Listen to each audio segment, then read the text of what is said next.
So we're just heading on over to the place where I do all my modifications to check out a couple of the new items that I've got to make more modifications on the bike. So we're gonna do some unboxings and maybe a little bit of assembly and some quick use of these new items.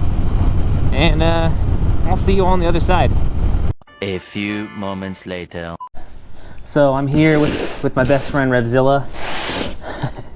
I only say that because recently I've been buying a bunch of stuff to do some mods from Revzilla. The reason why I like Revzilla, and I'll preface my videos when I mention Revzilla with this. So they're like an essential place for me to find information and what other people think of products that I buy there before I buy them. So it's just a nice way for me to have a little bit of assurance when I buy something on how people feel. Also, they do a lot of reviews, and they throw those up on YouTube. And if you're watching this, you know how I feel about YouTube. So they make it easy for me to make decisions because of being able to have so much information at my fingertips. So throw a link there in the description. Check out Revzilla.com and also check out their YouTube channel. All right, guys. So this is the Drag Specialties scissor lift, and we've already, if you've already watched the video here on the front wheel chock that I purchased, you'll know that I've got the bike here up so that it's upright, so that we can also test this out. So again, box in a box. This is the wide version of the Drag Specialties scissor lift, and I can already tell it's a nice weight here, and I like when things that are going to be holding up my bike are a nice weight, because that means it's sturdy and it's going to do the job. So we're just going to pull this, call this an unboxing, and then we'll do a quick demonstration of exactly how this works. Caution, heavy. A little late for that. How about we just do this? Okay. All right, so no assembly required, I'm guessing, because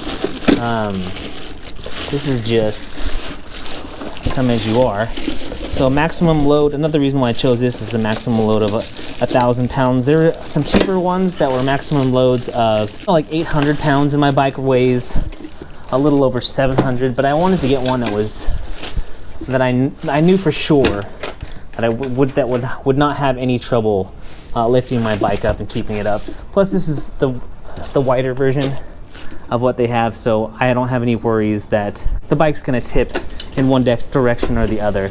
So, okay, so it's just as easy as turning that.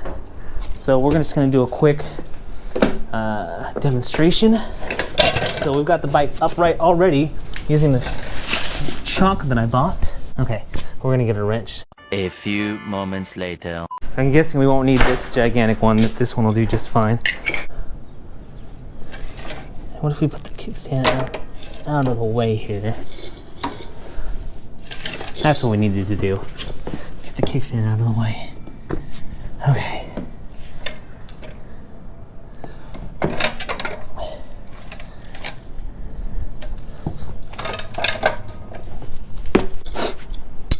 Let's do this by hand for a minute.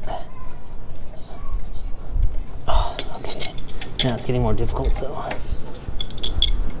here's the wrench. This is an old wrench. I'm gonna venture out to say that this wrench is older than I am. My dad has some old tools in his garage though. That's cool. I'm sure your dad's, or you yourself, have some tools that are pretty old. Okay, now we're getting somewhere.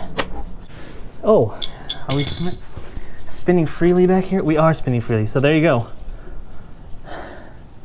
We're up.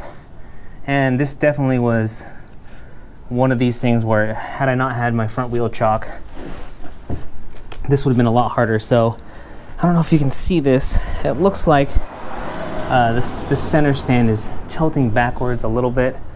I'm guessing it's not helping to have this front wheel chock that's wanting to push the bike forward that way. But this bike isn't going anywhere. I mean, I'm not going to test it and try and rock it back really hard back and forth, but we've got the center stand underneath the bike. The back wheel is, this is all I need. It just needs to come up high and up off the ground so that there's no pressure on these rear shocks, because when we do this rear fender swap out, we're going to need to take the shocks off. So there you have it. This is the Drag Specialties scissor lift. You can check this out on Revzilla. I'll throw a link down there in the description, so if you want to check it out for yourself, you can. Works just fine here on my 2013 Fat Bob. So if you've got one of these and you want to lift the bike up to do some work, maybe on the rear or anywhere on the bike where you need to get the bike up off the ground, you can definitely use this lift.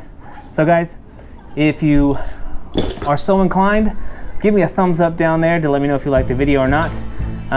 Also, if you're so inclined, hit the subscribe button and come back and see me. If you wanted to go to one of my other videos directly, click one of the links right over here. And guys, if you're riding, be safe, and if you're not riding, get riding. This is that one guy, and I'm out.